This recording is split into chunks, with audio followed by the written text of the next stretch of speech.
Então, eu prometo que hoje eu não vou me alongar muito. Apesar desse ser um tema longo que a gente já vem dividindo, essa é a terceira semana que nós estamos nesse tema. Nós estamos, na verdade, há 10 semanas estudando o que nós conhecemos na teologia cristã, um ramo da teologia sistemática que nós chamamos de a Ordo Salutis.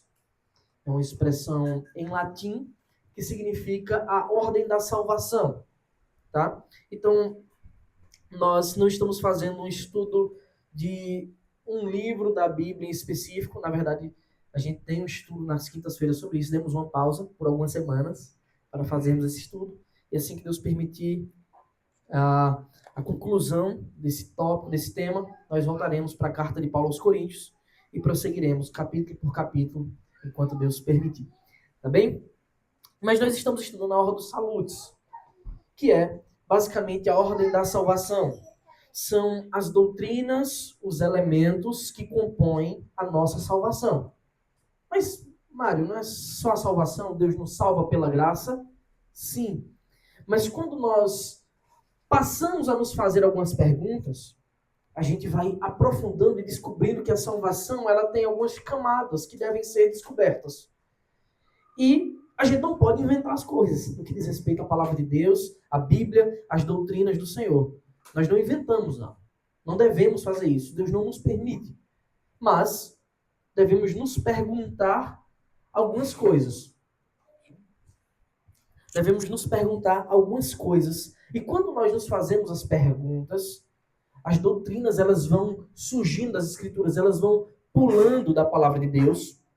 E assim nós aprendemos elementos importantes que podem ser dúvidas das pessoas que nós estamos evangelizando, podem ser dúvidas nossas, e saber esses elementos e saber esses tópicos que compõem a salvação é muito importante. Na verdade, quando nós estudamos sistematicamente a palavra de Deus como um todo, esse tipo de dúvida, esse tipo de coisa, ela vai surgir em vários tópicos. Não só no que diz respeito à salvação. Ela vai surgir em vários elementos da palavra de Deus.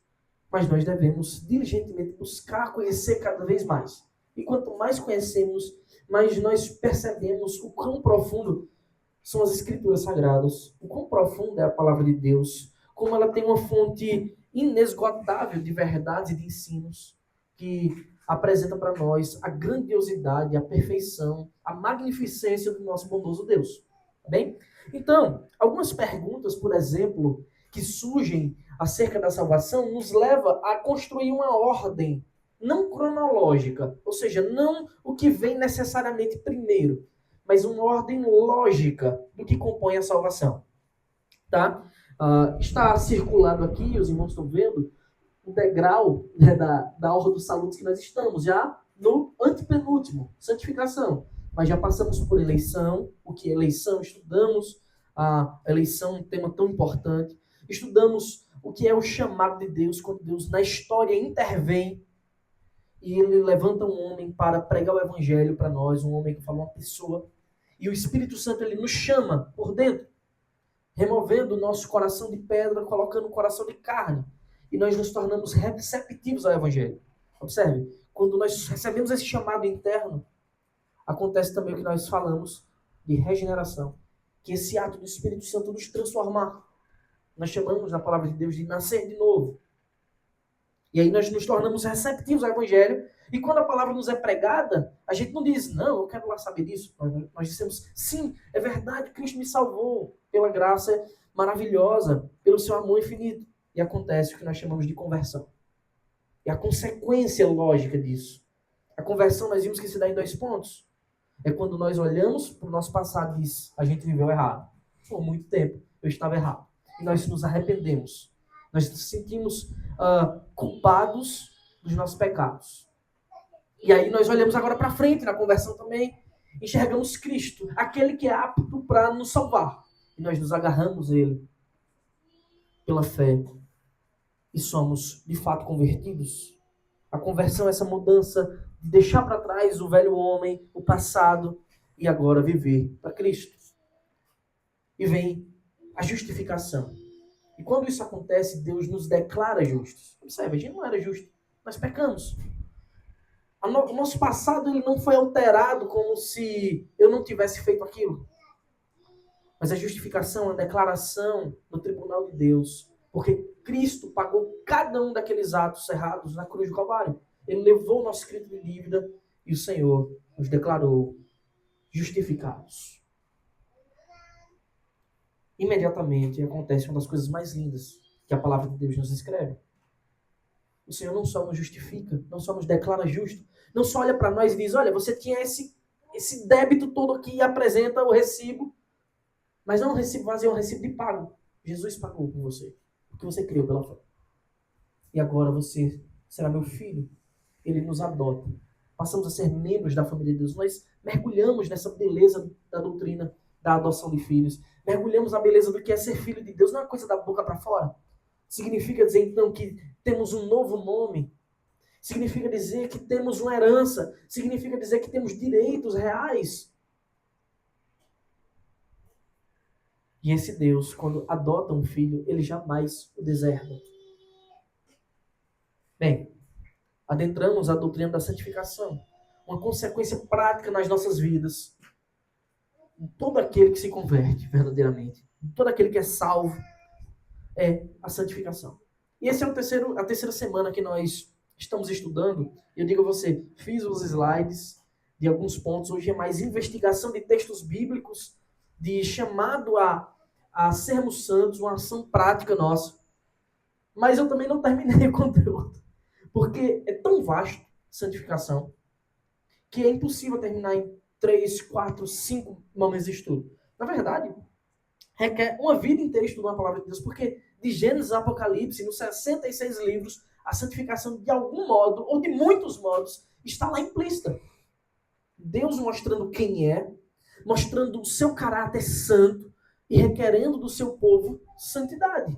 E mostrando que essa santidade só pode vir também através dele, se ele intervir. Veja, desde Levítico, ele já declara isso explicitamente. Mas não só em Levítico, na lei, ele já tinha dito lá no Éden, quando ele ensinou a Adão, assim que ele o criou, padrões. Ele diz, Adão, você foi feito para um fim. Esse fim é, você vai me glorificar e se alegrar em mim. Você tem uma ordem. Aí a gente fala de ordem para Adão, a gente pensa logo na lei. Você pode comer de tudo, menos do fruto, da árvore do conhecimento do bem e do mal. Sim, isso também é uma ordem. Mas Deus não só deu essa ordem a Adão. Ele disse, você vai viver nesse jardim, você vai cultivar o jardim e você vai guardá-lo. Existiam padrões de santidade que Deus já tinha colocado em Adão.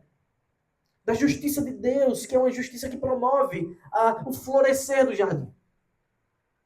Essa é a santidade de Deus espelhada no homem através das suas ordens.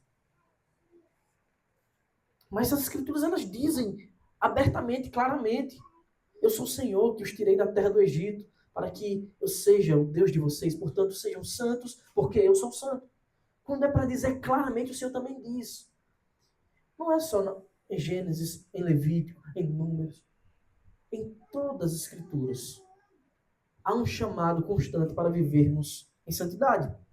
Mas a santificação verdadeira, nós já vimos que ela só é possível com a ação de Deus. Por exemplo, a Confissão de Fé Batista de New Hampshire, uma confissão de fé que não é a nossa oficial, nós adotamos a Confissão de Fé Batista de 1689, mas ela também é uma Confissão de Fé Batista que deve ser lida e estudada por nós, muito boa, por sinal.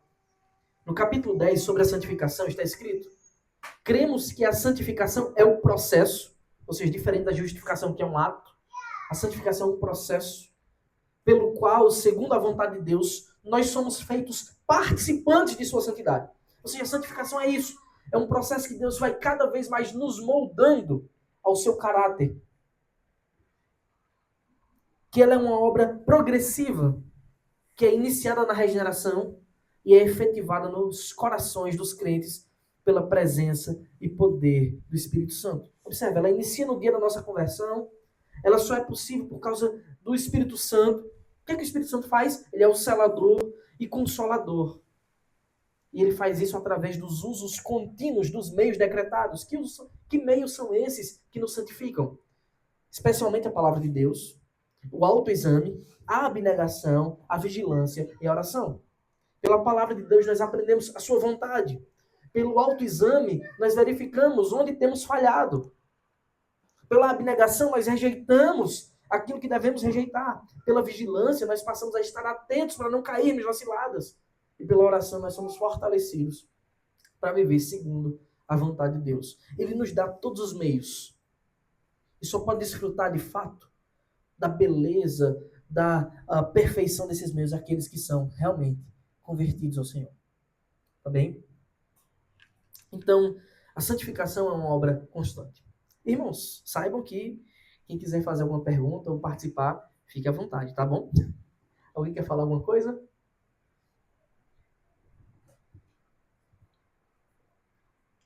Então, nós passamos a estudar esse ponto, e os irmãos sabem que eu estou usando aqui como base a teologia sistemática do Wayne Grudem, né? Um teólogo batista reformado. E ele fala um pouco sobre a cooperação na santificação, que basicamente a santificação é uma obra divina em nós, na qual nós cooperamos com ele. Como somos libertos do pecado, nós somos também livres para dizer não ao pecado. Isso é possível pelo que Deus fez por nós e em nós. Diferente do mundo, dos homens que estão aprisionados, escravos do pecado, na condição de domínio completo da carnalidade, da corrupção da carne, eles não podem dizer não ao pecado, a menos que sejam libertos por Cristo. Aí eu lembro que eu citei aqui aquele famoso texto que foi usado, infelizmente, de um meio espúrio pela política, não é? No qual é dito: e conhecereis a verdade, e a verdade vos libertará. Isso não é sobre verdades políticas. Não é? Isso não é sobre questões sociais. Isso é sobre o Cristo Salvador. Sobre aquele que é a própria verdade. E quando Jesus diz que ele é a verdade, ele também diz que é o caminho e a vida. De modo que aquele que conhece a verdade, esse é liberto, porque recebe a obra redentora de Cristo. Aquele que nos livra da escravidão do pecado. Esse pode de fato ser um liberto. E como livre, agora sim, podemos dizer não ao pecado. Do contrário, um escravo jamais pode dizer não para o seu senhor. Tá?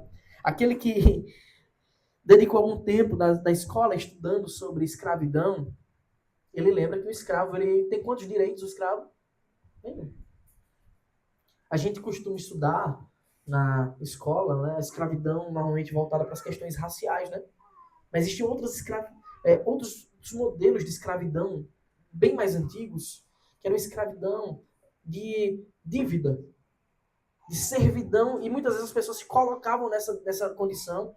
Né? A Escritura até detalha alguns casos como esse, que a pessoa se colocava porque não tinha como sobreviver mais, como pagar as dívidas. O escravo, ele passa a ter um dono. Ele não pode dizer não ao seu dono. Ele não pode dizer não ao seu senhor. Essa, irmãos, infelizmente, é a condição de absolutamente todos os homens que pisam sobre a terra nesse momento agora. E que ainda não conheceram a Cristo. Eles estão escravizados. Só que as algemas, elas não são visíveis. Elas não são físicas, mas espirituais. De modo que esses homens, eles não só não podem dizer não ao pecado, as suas concupiscências, as suas paixões carnais, como eles não querem dizer não. Porque a escravidão do pecado, ela é tão repugnante e terrível que faz com que as pessoas amem esse estado. E só aquele que é verdadeiramente liberto por Cristo é mais valente, aquele que entra, que arromba as portas dos cativeiros. Somente aquele que é liberto por Cristo, ele pode perceber, após isso, o tamanho da lama na qual ele estava afundado. É por isso que, às vezes, o crente que não é sábio, ou às vezes é só um neófito, ele, ao querer evangelizar, ele não apresenta a obra de Cristo. Ele começa dizendo: você está fazendo errado, não é assim que vive não. Mude, mude, mude. Esse tipo de roupa não pode, esse tipo de música não pode, não é assim. Irmãos, você não tem como corrigir um escravo do pecado. A única coisa que você pode fazer é apresentar liberdade para ele. E ao conhecer Cristo, se ele for verdadeiramente livre, se ele for verdadeiramente liberto por se relacionar com o Senhor, aí sim, ele poderá começar a dizer não ao pecado. Essa é a obra da santificação, que começa somente depois da regeneração. Pode falar. Não. A conversão é um ato soberano de Deus. Não é? É o Espírito Santo, a gente já falou sobre isso, né? No momento da regeneração, que é o nascer de novo. É uma obra do Espírito Santo. Não é? Nós somos passivos. Tá? A parte de fato que nós temos uma participação direta na honra dos saludes é a parte da santificação. Que ainda assim, esse é o segundo estudo, esse é o terceiro estudo nosso, né? Porque o primeiro nós vimos que nós vimos a santificação de modo geral, no segundo nós vimos o papel de Deus na santificação. Não é? E agora que nós estamos ingressando no papel do homem, é o que nós vamos ver hoje, começar a ver pelo menos. Nós vimos que o papel de Deus e do homem nessa obra da santificação, na qual nós cooperamos, eles são distintos, mas eles possuem o mesmo objetivo. Né? É nos moldar ao caráter de Cristo, nos moldar a uma vida de santidade, de pureza. Então, nós já vimos o papel de Deus. Nós vimos esses elementos. O papel de Deus na obra da santificação, quando santifica a nossa vida, ela é uma obra trinitária, nós vimos isso. Isso significa dizer que nós vemos claramente nas Escrituras quando Cristo é o agente da santificação, em que momento Cristo é o agente da nossa santificação, em que momento o Pai é o agente na santificação, em que momento o Espírito Santo é o agente da santificação. Nós vimos que a Trindade Santíssima, ela age ativamente em nossas vidas para nos santificar. Nós vimos que é Deus quem inicia a boa obra. Nós vimos que é Ele quem nos conduz pelo discernimento do Espírito Santo. É o Espírito Santo que nos conduz, que nos dá o discernimento para uma vida santa. Nós vimos que é o Espírito Santo também que produz o fruto em nós. Mansidão, benignidade, bondade, domínio próprio e tudo mais. Aquele fruto que nós vimos lá em Gálatas. Nós vimos que é Deus, o Pai, quem nos disciplina. Por quê? Porque Ele nos trata como filhos. Aponte lá para a adoção de filhos. Se Deus nos trata como filhos, é Ele também aquele que nos disciplina como um Pai amoroso que nos ama, que quer nos conduzir pelo caminho reto. É Ele que nos capacita a cumprir a sua vontade. É Ele que conclui também a boa obra plenamente em nós. Nós vimos que a santificação ela nunca é cumprida nessa terra. Ela nunca é cumprida em nossa vida. Nós não podemos atingir o grau de perfeição. Atingiremos a perfeição, não aqui. Mas quando morrermos, quando o Senhor Jesus voltar, que o seu tribunal for erguido, quando formos glorificados, aí sim o nosso corpo, a nossa mente, todas as nossas faculdades serão totalmente purificadas da contaminação da carne, do pecado. Tá bem, irmãos? Então nós já vimos qual é o papel de Deus. Né? Agora vamos ver qual é o papel do homem. Wayne Grudem, ele escreve: o papel que desempenhamos na santificação é duplo, né? É tanto passivo, em que dependemos que Deus nos santifique, quanto ativo, em que nos esforçamos para obedecer a Deus e dar os passos que aumentarão a nossa santificação. Nossa santificação é progressiva e o nosso papel é passivo e ativo nessa obra. Tá bem? Isso significa dizer que em alguns momentos devemos estar na posição de confiança, em outros momentos devemos estar na posição de ação, de agir. Tá? Observe, o nosso papel passivo na santificação, primeiro, é o de confiar que Deus nos conduzirá em todo esse processo. Veja que o nosso papel passivo, ele se une com o papel ativo de Deus. Deus é quem nos conduz, mas nós devemos nos deixar sermos conduzidos em todo esse processo, sem entristecer o Espírito Santo, por exemplo. Apesar de ser passivo no sentido de descansar no Senhor, é um ato de fé confiante. Tá? Então nós devemos descansar no Senhor. Vamos ler alguns textos bíblicos que apresentam para nós essa ideia. Observe. Em Romanos, capítulo 6, os versículos 13 e 14, o apóstolo Paulo escreve: é uma ordem, mas observe o caráter passivo de descansar em Deus para que essa obra seja possível. Também não ofereçam os membros do corpo ao pecado. Porque agora temos a possibilidade de dizer não ao pecado, tá? Como instrumentos de injustiça. Mas como pessoas que passaram da morte para a vida, ofereçam a si mesmos a Deus e ofereçam os membros os seus membros a Deus como instrumentos de justiça. Por quê? Porque o pecado não terá domínio sobre vocês, pois vocês não estão debaixo da lei, e sim da graça. Esse é o nosso estado novo em Cristo. Em Romanos 6,19, veja que é o mesmo capítulo, só dei um salto aí para não ficar muitos versículos. Paulo diz assim: falo em termos humanos, por causa das limitações de vocês, porque temos muitas limitações de fato. Assim como ofereceram seus membros para que fossem escravos da impureza e da maldade que leva à maldade, obviamente Paulo está falando isso no passado, assim, agora, ofereçam agora os seus membros para que sejam servos da justiça para a santificação. Observe essa passividade de nos oferecermos a Deus, de nos entregarmos a Deus para sermos usados agora com um novo propósito. Se antes a nossa vida era de entrega ao pecado, no qual estávamos totalmente à mercê de um senhor mau que nos levava à contaminação e a uma maldade crescente, agora devemos nos entregar confiantemente ao Senhor, com a certeza de que Ele nos conduzirá por caminhos santos, puros, bondosos. Contudo, Paulo deixa essa verdade muito clara. Nós temos muitas limitações. Isso aponta a impossibilidade de alcançarmos a perfeição nessa vida. Tá? Mas observe a voluntariedade de se deixar ser santificado por Deus. É Ele quem soberanamente efetua em nós tanto o querer como o realizar. Não é? É Deus quem efetua em nós o querer e o realizar. As duas coisas estão embutidas aqui. Mas fica mais claro, eu ainda grifei alguns textos que são mais claros essa verdade da obra passiva da santificação em nós. Portanto, irmãos, pelas misericórdias de Deus, veja que o que nos conduz, o que nos possibilita essa vida não é algo intrínseco de nós. Não é? Pela sua inteligência, pela sua sabedoria, pela sua força, pelo seu poder. Não é isso. Não está em você, não pertence a você, na verdade. Está em você de fora para dentro. Portanto, irmãos, pelas misericórdias de Deus, é por esse motivo que eu peço que ofereçam o seu corpo como sacrifício vivo, santo e agradável a Deus. Este é o culto racional de vocês. Romanos 8,13, um dos textos mais importantes no que diz respeito à santificação, tem um livro escrito só em cima desse versículo.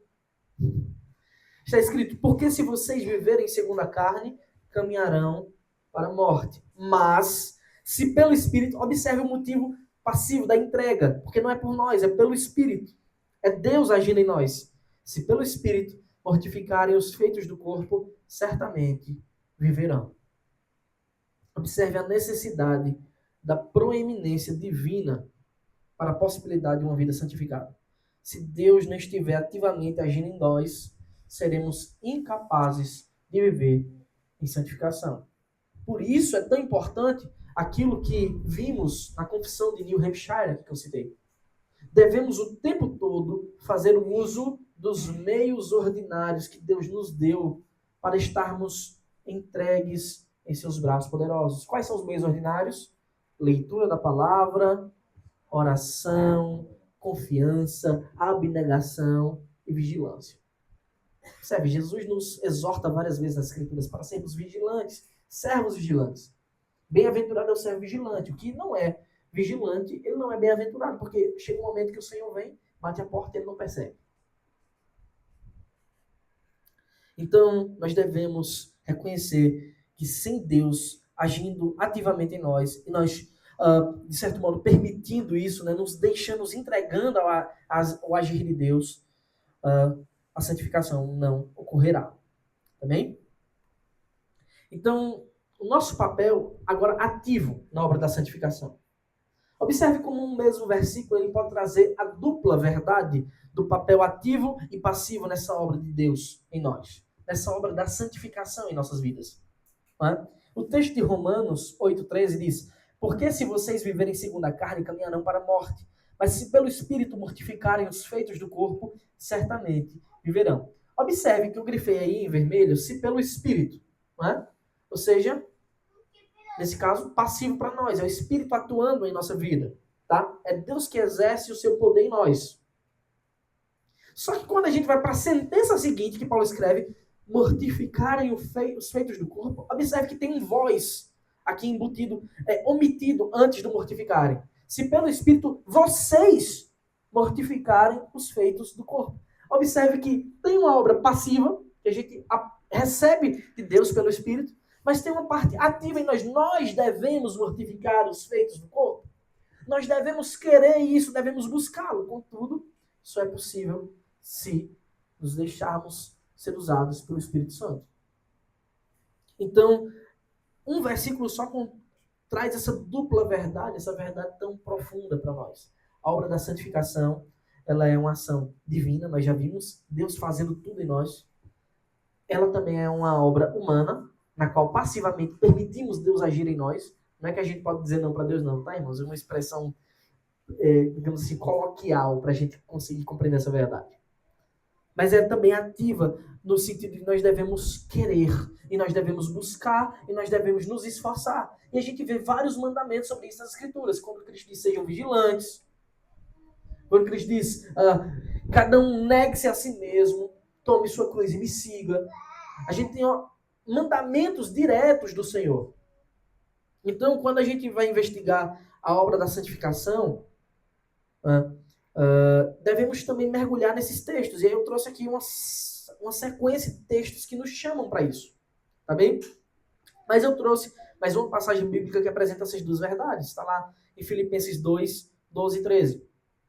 Assim, meus amados, como vocês sempre obedeceram, não só na minha presença, porém muito mais agora na minha ausência, desenvolvam a sua salvação com temor e tremor. Observe a ordem para que nós desenvolvamos a salvação. E que desenvolver a salvação não significa dizer construa, compre a sua salvação. Não é isso. Não é assim que Paulo trata a sua teologia. É só ler toda a teologia de Paulo, você vai ver que Paulo não está dizendo que aqui é por méritos que você é salvo.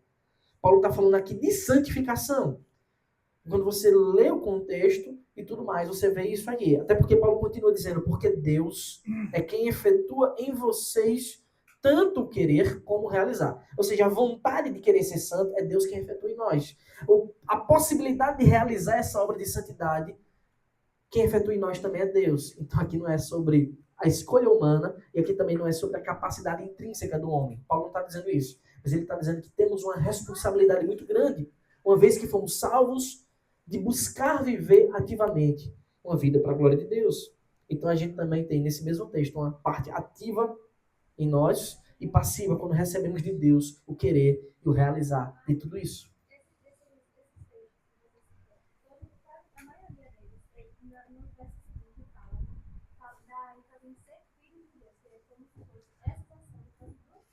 Isso, só é possível. Eu não estou citando mais, né, alongando os textos, justamente porque a gente já passou por esse ponto, né?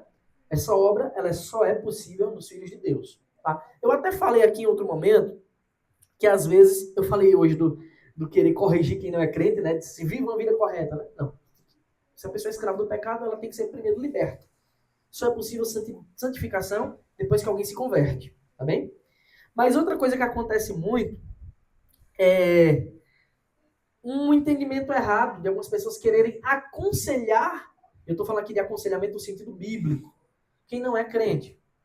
O aconselhamento cristão, o aconselhamento pastoral, esse que você senta na frente de um servo de Deus para ouvir o que a Bíblia tem a dizer sobre alguns elementos da sua vida que precisam ser melhorados, ele só é possível para crentes. Um aconselhamento bíblico, um aconselhamento pastoral só é possível para cristãos, para ímpios não. Para aqueles que não conheceram o Evangelho, é fundamental que sejam primeiro apresentado a ele o Evangelho, que ele se converta. Como é que você aconselha biblicamente uma pessoa que não foi salva por Cristo? Que não declarou crer nas Escrituras, na infalibilidade da Escritura. E se a pessoa declara crer que a Bíblia é perfeita e infalível, se ela crê de verdade, não é só da boca para fora, ela tem que se converter. É uma coisa, é uma consequência natural. O ateísmo prático, isso. Dizem, mas não vivem. Isso. Perfeito. Então, assim como o aconselhamento, e o aconselhamento é diretamente ligado à ajuda mútua em igreja para que sejamos mais santos, inclusive é um tópico mais adiante, né, da santificação no sentido de comunidade. A santificação é uma obra para crentes, para aqueles que foram adotados como filhos de Deus, tá bem? Então temos aqui também os imperativos de Cristo, as ordens diretas. A gente já viu algumas, né, de Paulo aqui, mas existem outras ordens diretas, né, como essa: desenvolvam a salvação.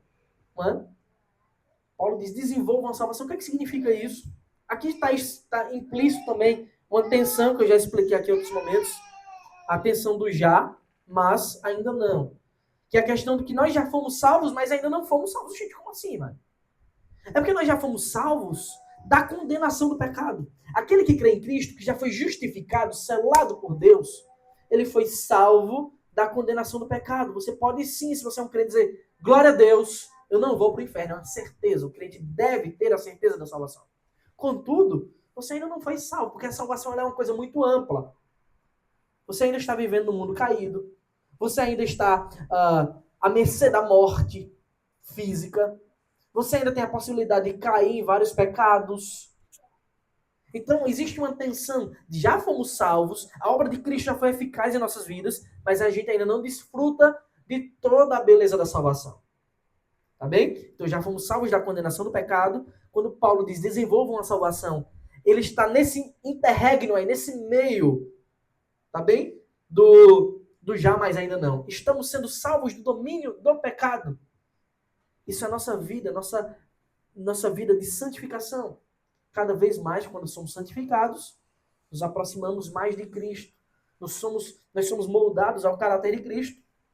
Consequentemente, estamos sendo salvos desse domínio do pecado que tanto nos assedia.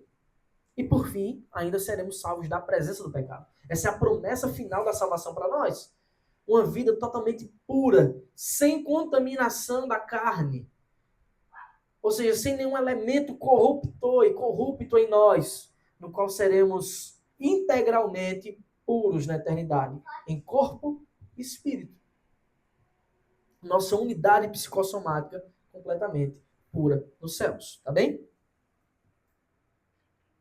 Claro que isso aí vem com outros elementos, a herança nos céus, né? A glória eterna, que a gente vai ver mais adiante na glorificação. Mas a gente tem aqui ordens de Cristo. Quando eu falo de Cristo, é da palavra de Deus, tá, irmãos? Ordens de Deus por meio dos seus servos, diretas para que a gente viva e busque santidade. E observe como ela permeia, né? Como ela perpassa por todos os elementos, todas as partes da nossa vida. Cristo diz lá no Sermão do Monte: bem-aventurados os limpos de coração. Falando do nosso... não é do coração no sentido... A bomba aórtica, a bomba que manda sangue para o corpo. É na nossa vida interior, nossos desejos, pensamentos. Bem-aventurados os limpos de coração. Em outro momento ele disse: se seus olhos forem bons, todo o teu corpo dará luz. A forma como você enxerga, como você pensa. Aqui não é apenas o sentido da visão, mas é como nós somos interiormente. Então a gente tem um chamado para a santificação em todas as áreas. Eu coloquei alguns textos aqui. Hebreus 12, 14. Há quem diga que foi Paulo que escreveu, há quem diga que foi Lucas, registrando palavras de Paulo. Há várias teorias sobre o autor de Hebreus, a gente não sabe ao certo quem é. Está escrito: procurem viver em paz com todos e busquem a santificação, sem a qual ninguém verá o Senhor. Observe que é uma obra necessária, que será concluída na eternidade, mas sem isso é impossível ver a Deus. É uma ordem para que a gente busque ela. 1 Tessalonicenses 4:3. Pois a vontade de Deus é a santificação de vocês. Deus quer isso de nós. Que se abstenham da imoralidade sexual. É uma área muito importante, muito atacada na vida não só dos cristãos, mas de todo mundo, que devemos buscar pureza. 1 João 3:3, o apóstolo escreve: e todo que tem essa esperança, nele purifica a si mesmo, assim como ele é puro. Ou seja, todo aquele que está aguardando pela glória de Cristo deve buscar a pureza, a purificação constante da sua vida.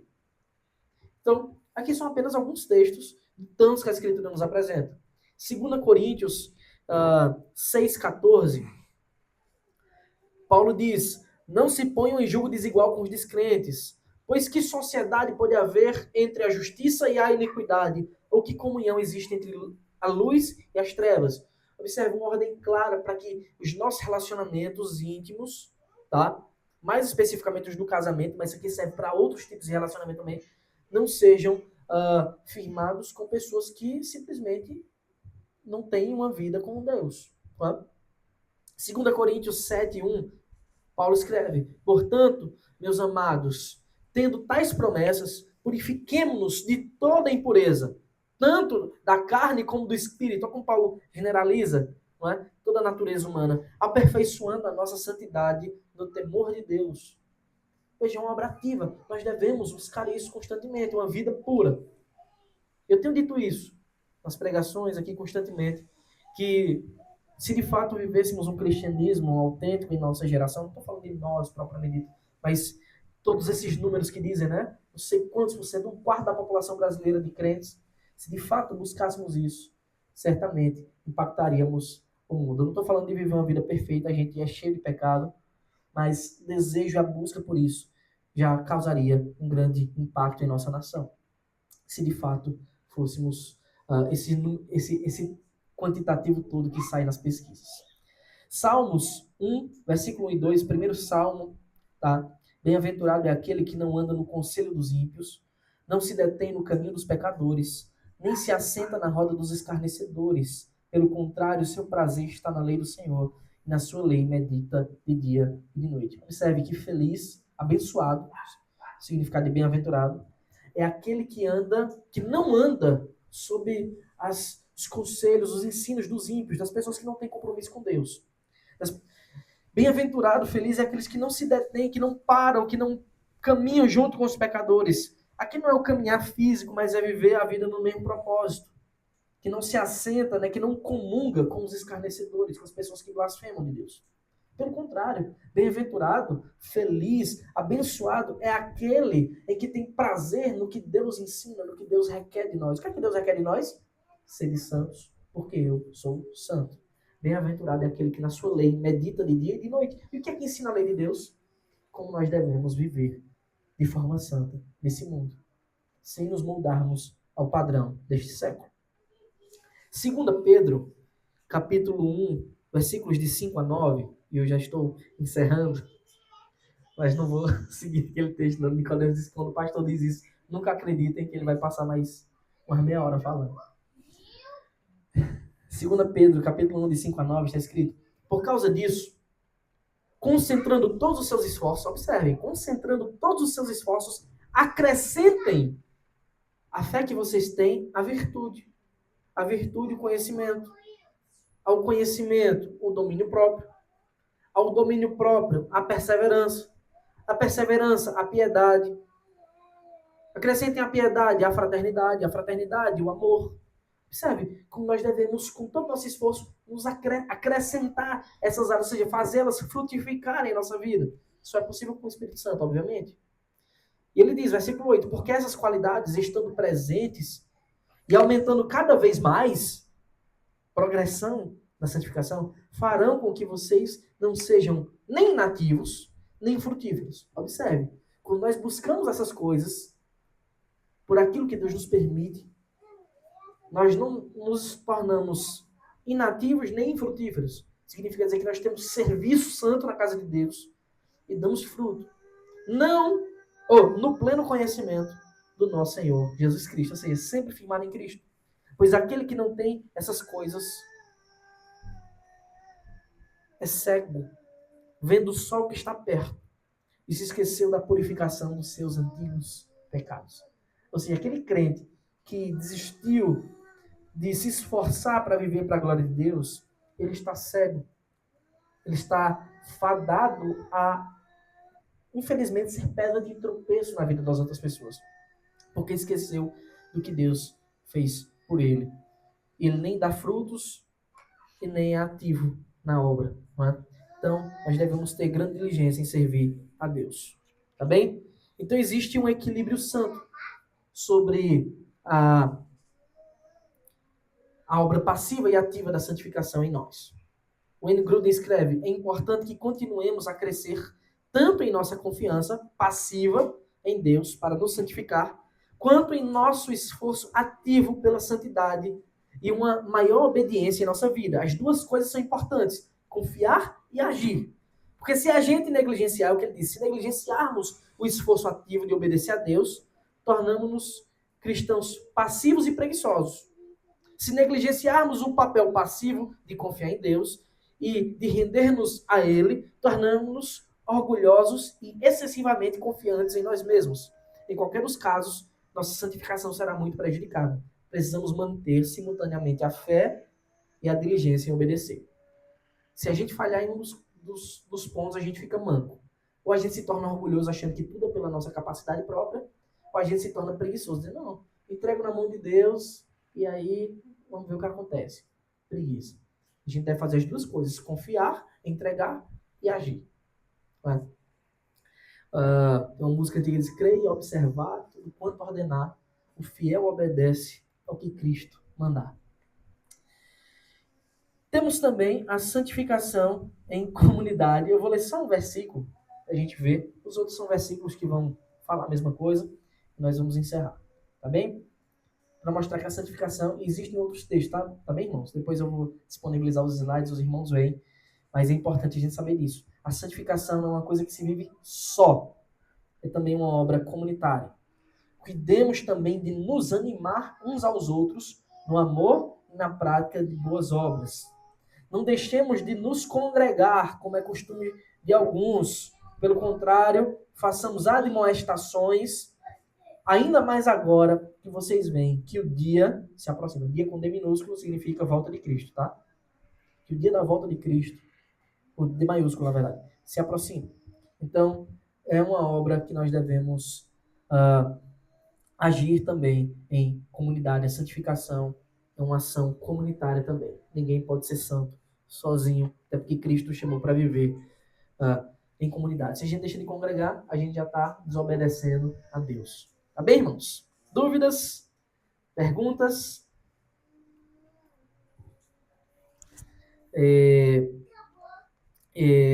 Eu vou disponibilizar os slides também para os irmãos. E, se Deus permitir, próxima semana nós continuamos, provavelmente com outro tópico, né? Um tópico muito importante para a boa teologia também, que é a perseverança, também, no qual geram muitas perguntas, muitos questionamentos, mas é muito importante para nós. Bem, irmãos, vamos nos colocar de pé e orar ao Senhor, encerrar com a bênção apostólica.